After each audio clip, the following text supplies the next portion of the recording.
అందరూ ఎలా ఉన్నారు? మళ్ళీ ఒక కొత్త టెంపుల్ వ్లాగ్ తోటి మీ ముందుకైతే వచ్చేసాను.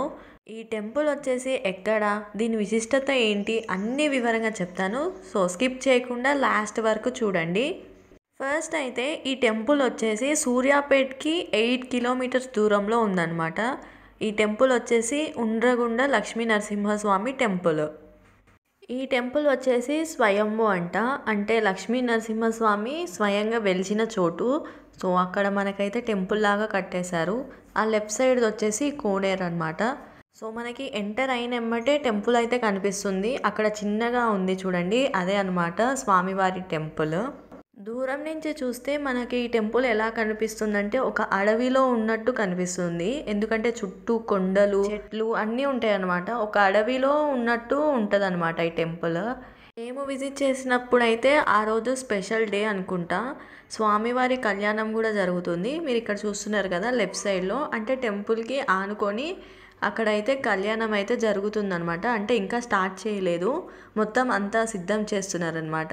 ఇంకొకటి విచిత్రమైన విషయం ఏంటంటే మనం గుడి చుట్టూ ప్రదక్షిణాలు చేస్తాం కదా, అలా ఈ గుడి చుట్టూ ప్రదక్షిణాలు చేయాలంటే కొండపైకి అయితే ఎక్కాల్సి వస్తుంది. అంటే ఇటు సైడ్ నుంచి కొండపైకి ఎక్కి మళ్ళీ దిగేటప్పుడు మనకి అయితే స్టెప్స్ ఉంటాయి అన్నమాట. సో మీకు చూపిస్తున్నా చూడండి. సో ఇక్కడ ఒక చిన్న కొండలాగా ఉందన్నమాట. మనం ఆ కొండ ఎక్కినప్పుడు గుడి అనేది కొంచెం కిందకి కనిపిస్తుంది. సో చూస్తున్నారు కదా, 2 రాళ్ళ మధ్యల నుంచి, కొండల మధ్యల నుంచి వెళ్తున్నట్టు ఉంటుంది అనమాట. ఒక మంచి ఫీల్ అయితే వస్తుంది. అడ్వెంచర్స్ చేసే వాళ్ళకైతే ఈ టెంపుల్లో చాలా అంటే చాలా బాగా నచ్చుతుంది. మనం పైకి వెళ్ళే కొద్దీ టెంపుల్ అనేది కిందకి కనిపిస్తూ ఉంటుంది. చూస్తున్నారు కదా, ఇదే అనమాట వెళ్ళే పాత్. మనకి నార్మల్గా అన్ని గుడిలకు ఉన్నట్టు అయితే ఇక్కడ లేదు ప్రదక్షిణలు చేసేది. చుట్టూ రాళ్ళు కొండల మధ్యల నుంచి వెళ్తున్నట్టు ఉంటుంది. ఈ టెంపుల్ వచ్చేసి 5వ శతాబ్దంలో నిర్మించారనమాట. 5వ శతాబ్దంలో మొదట విష్ణు కుండినూలు వాళ్ళు నిర్మించారనమాట. అక్కడ నుంచి తర్వాత ఎవరైతే రాజ్యం ఏలుతున్నారో రాజుల వాళ్ళు దీని మొత్తంని డెవలప్ చేశారు. సో ఫస్ట్ అయితే నిర్మించింది 5వ శతాబ్దంలో. అంటే ఆలోచించండి ఎంత పురాతన దేవాలయమో ఇది వచ్చేసి. సో అందుకే మనకి మొత్తం ఇలా ఉంది, రాళ్ళు చెట్లతోటి అన్నమాట. ఎగ్జాక్ట్గా చెప్పాలంటే ఈ టెంపుల్ వచ్చేసి చివెంల మండలంలో వల్లభాపుర గ్రామంలో ఈ టెంపుల్ అనేది ఉందన్నమాట. సూర్యాపేట దగ్గర నుంచి మనకి 8 to 12 కిలోమీటర్స్ రఫ్గా ఉంటుంది. ఇక్కడ నుంచి చూస్తే వ్యూ ఎలా కనిపిస్తుందో చూడండి. మొత్తం అక్కడ కోనేరు, స్వామివారి ఆలయం కూడా కిందకి ఉన్నట్టు కనిపిస్తుంది. ఇక్కడ స్వామి వాళ్ళు చూడండి రివర్స్లో ప్రదక్షిణాలు చేస్తున్నారు. అదే చెప్తున్నారు అనమాట, ఇక్కడ రివర్స్ చేస్తున్నారు మీరు స్వామి అని. అందుకే మళ్ళీ వాళ్ళు దిగి లెఫ్ట్ సైడ్ నుంచి, అంటే మనం వచ్చిన సైడ్ నుంచి వెళ్తున్నారనమాట. ఇక్కడ లక్ష్మీ నరసింహస్వామి టెంపులే కాకుండా మనకి శివాలయం కూడా ఉంటుంది. సో ఫస్ట్ అయితే ఇక్కడ దర్శనం చేసుకొని తర్వాత మనం శివాలయం టెంపుల్కి కూడా వెళ్దాం. చూస్తున్నారు కదా, మేము అక్కడి నుంచే వచ్చామన్నమాట. అంటే మనకి దిగేటప్పుడు స్టెప్స్ ఉంటాయి కానీ ఎక్కేటప్పుడు మాత్రం స్టెప్స్ ఉండవు. సేమ్ ఇందాక చూపించినట్టే కొండల్లో నుంచి వెళ్తున్నట్టు ఫీల్ వస్తుంది అనమాట. ఇప్పుడైతే మనము స్వామివారిని దర్శించుకోవడానికైతే వెళ్దాము. దానికంటే ముందు మనకైతే ఇక్కడ ఆంజనేయ స్వామి అయితే కనిపిస్తారనమాట. సో ఇక్కడ కూడా ఒకసారి దండం పెట్టేసుకొని మనము లోపలికైతే వెళ్ళిపోదాం గర్భగుడిలోకి. సో ఇక్కడ ఏంటంటే ఇప్పుడు వరకు ఎవ్వరు గర్భగుడిలో వీడియో అనేది తీయలేదన్నమాట. ఆ రోజు మాకు ఏదో అలా కలిసి వచ్చి మేము గర్భగుడిలో కూడా వీడియో తీసాము. సో మీరు కూడా స్వామివారిని దర్శించుకోండి. ఈ స్వామివారు అయితే స్వయంభూ అనమాట. ఒకసారి మీరు కూడా దండం పెట్టేసుకోండి నాతో పాటు. తర్వాత మనమైతే కళ్యాణానికి వెళ్దాము.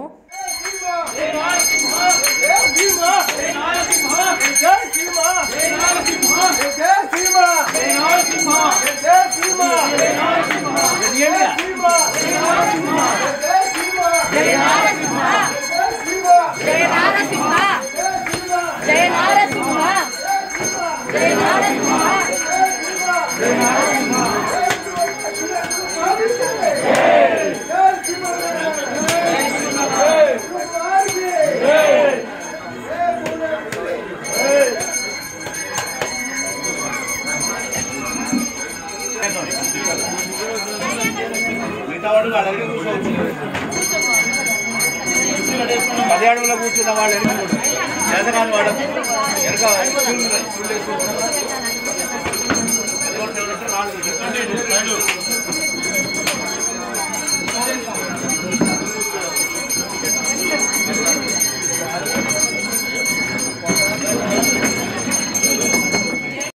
కళ్యాణం అయితే చాలా బాగా జరిగింది. మేము కళ్యాణం అయిపోయేంత వరకు అక్కడే కూర్చున్నాము. సో నేను ఫస్ట్‌లో చూపించాను కదా కోనేరు అని. ఇదే అన్నమాట. చూస్తున్నారు కదా ఎన్ని కోతులు ఉన్నాయో అక్కడైతే. నేనైతే ఫుల్‌గా ఎంజాయ్ చేశాను అక్కడ. కోనేరు కూడా చాలా బాగుంది. సో ఒక్కసారి ఓవరాల్ వ్యూ అంటే ఆ కోనేరు దగ్గర నుంచి మనకి టెంపుల్ ఎలా కనిపిస్తుందో అనేది ఒకసారి చూపిస్తాను, చూసేయండి. సో చుట్టూ అయితే కొండలు, చెట్లు చూడ్డానికైతే చాలా బాగుందన్నమాట. ఎటు చూసినా కానీ గ్రీనరీ కనిపిస్తే అదొక తెలియని హ్యాపీనెస్ వస్తుంది కదా మనకి. సేమ్ నాకు కూడా అలానే అనిపించింది అనమాట. ఇక్కడ మీకు కనిపిస్తున్నాయా, చాలా అంటే చాలా కోతులు ఉన్నాయి ఇక్కడ. స్టెప్స్ మీద కూర్చొని ఉన్నాయి. మా దగ్గర వేయడానికి కూడా ఏమీ లేవన్నమాట. సో అలా చూస్తూనే ఉన్నాము, కానీ వేయడానికి ఏమీ లేవు. కొండ అయితే చాలా పెద్ద కొండ అనమాట. చూస్తున్నారు కదా అక్కడ చాలా అంటే చాలా పెద్దగా ఉంది కొండ. సో మనం ఇప్పుడు స్వామివారిని దర్శించుకున్నాం కాబట్టి నెక్స్ట్ మనం వెళ్ళాల్సింది, చెప్పాను కదా శివాలయం ఉంటుందని ఇక్కడ దగ్గరలో. సో శివాలయం దగ్గరికి అయితే వెళ్దాం మనము. ఇక్కడైతే రోడ్ అనేవి చాలా చిన్నగా ఉన్నాయి. 2 వెహికల్స్ వస్తే చాలా కష్టమైంది మాకైతే. సో ఎట్ లాస్ట్ మనమైతే శివాలయం టెంపుల్ దగ్గరికి అయితే వచ్చేసాము. సో ఇది కూడా ఒకసారి దర్శించుకొని ఎలా ఉంది ఏంటి అనేది మీకు చూపిస్తాను, చూసేయండి. ఈ టెంపుల్ వచ్చేసి శ్రీ శ్రీ గంగా మల్లికార్జున స్వామి దేవాలయం అనమాట. సో ఇక్కడ కూడా దర్శనం చేసేసుకొని రిటర్న్ అయితే అయిపోదాం మనము. మనకైతే ఇక్కడ ఒక గేట్ లాగా ఎంట్రన్స్ లాగా కనిపిస్తుంది కదా.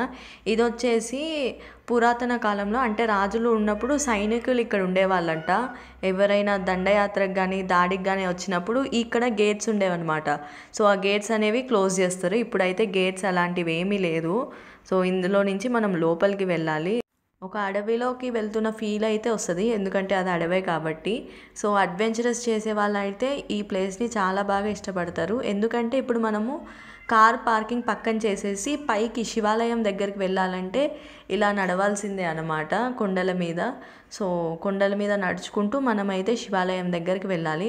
మనకి ఎటు చూసినా కొండలే ఉంటాయి అన్నమాట. అంటే సపరేట్గా దారి అంటూ ఏమీ వేయలేదు, స్టెప్స్ కూడా ఏమీ లేవన్నమాట. కొండల మీద నడుచుకుంటానే వెళ్ళాలి. చూస్తున్నారు కదా ఇవన్నీ కొండలే. ఇక్కడ అయితే కొన్ని అయితే గోడలు ఉంటాయి కదా, ఆ గోడలు సగం సగమే నిర్మించున్నారనమాట. ఎందుకో ఏంటో మాకు కూడా తెలియదు, సగం సగమే నిర్మించున్నారు. ఆ గోడ మీద అయితే వినాయకుడు ఉన్నాడనమాట. సో అక్కడ కూడా ఒకసారి దండం పెట్టేసుకొని మేమైతే ముందుకైతే వెళ్ళాము. మేము వెళ్ళిన రోజైతే చాలామంది జనాలు ఉన్నారు లక్ష్మీనరసింహస్వామి టెంపుల్లో. ఎందుకంటే కళ్యాణం కాబట్టి చాలామంది వచ్చినట్టున్నారు. ఇక్కడైతే ఎవ్వరు లేరనమాట, అంత జనాభా అయితే లేరనమాట. సో చూస్తున్నారు కదా ఇదే అనమాట చుట్టుపక్కల మొత్తం గ్రీనరీ. ఇక్కడ కూడా ఉంది, అడవి అంటేనే గ్రీనరీ కదా. సో మొత్తం గ్రీనరీ, కొండలు, చెట్లు అన్నీ ఉన్నాయన్నమాట. ఇప్పుడైతే మనము శివాలయంకి అయితే వెళ్దాం, దర్శించుకుందాం అసలు ఎలా ఉంది ఏంటి అని. సో ఇక్కడ కూడా లోపల దేవుణ్ణి కూడా తీసామన్నమాట. చూసేయండి మీరు కూడా నాతో పాటు. ఇది వచ్చేసి ఎంట్రన్స్ అనమాట, గర్భగుడిలోకి అయితే వెళ్ళాలి. సో యాక్చువల్గా అయితే గర్భగుడిలో మనకి దేవుని ఫోటోలు కానీ వీడియోలు కానీ మ్యాక్సిమం తీయనియరు. కానీ మాకు ఆ రోజు లక్ బాగున్నట్టుంది, మమ్మల్ని ఏమనలేదు. సో గర్భగుడిలో కూడా వీడియో తీసేసాము, చూడండి. తర్వాత ఆ గుడి పక్కనే మనకి పెద్ద శివలింగం అయితే కనిపిస్తుంది అనమాట. నేనైతే ఎప్పుడు ఇంత పెద్ద శివలింగాన్ని ఇంత డైరెక్ట్గా చూడలేదు. చాలా పెద్దగా ఉందన్నమాట ఈ శివలింగం అయితే. ఇక్కడ కూడా దండం పెట్టేసుకొని మేమైతే ఇంకా రిటర్న్ అయ్యాము. సో మీరు కూడా దండం పెట్టేసుకోండి. చుట్టూ ఒకసారి మళ్ళీ చూపిస్తాను చూడండి, మొత్తం కొండలు, చెట్లు ఇవే ఉన్నాయి అన్నమాట. మీరు ఎప్పుడైనా ఈ టెంపుల్ని విజిట్ చేశారా? విజిట్ చేస్తే నాకు కమెంట్ సెక్షన్లో కమెంట్ చేయండి. ఎందుకంటే ఈ టెంపుల్ ఉంది సూర్యాపేటకి 8 కిలోమీటర్స్ దూరంలోనే కాబట్టి మీరు ఎవరైనా విజిట్ చేసి ఉంటే నాకు కమెంట్ సెక్షన్లో చెప్పండి. సో మేమైతే రిటర్న్ అయిపోయామన్నమాట. రిటర్న్లో మాకు ఈ చెట్లు అయితే కనిపించాయి. ఈ చెట్లకి ఎప్పుడు 24/7 వాటర్ ఉన్నా కానీ ఇలా ఎందుకు ఎండిపోయాయో కూడా తెలియదు. సో సమ్మర్ వచ్చినప్పుడు వాటర్ ఎండిపోతాయి కదా, అప్పుడు కూడా ఈ చెట్లు ఇలానే ఉంటాయంట. ఇదైతే నాకు కూడా ఐడియా లేదు ఎందుకు ఇలా ఉన్నాయో ఈ చెట్లు అనేవి. ఒకవేళ మీకు కనుక రీజన్ తెలిస్తే నాకు కమెంట్ సెక్షన్లో కమెంట్ చేయండి. దాని చుట్టూ ఉన్న చెట్లేమో బాగానే ఉన్నాయి అన్నమాట, అంటే ఆకులతోటి అంతా బాగానే ఉంది. కానీ వాటర్లో ఉన్న చెట్లు మాత్రం ఎండిపోయినట్టే ఉన్నాయి. అంటే ఎందుకు ఇలా ఉన్నాయో మాకు కూడా తెలియదు, అసలు రీజన్ ఏంటో తెలియదు అనమాట. ఒకవేళ మీకు కనుక రీజన్ తెలుసుంటే నాకు కమెంట్ సెక్షన్లో చెప్పండి. సో ఇక్కడ చూస్తున్నారు కదా, చాలా చెట్లు అయితే ఉన్నాయి.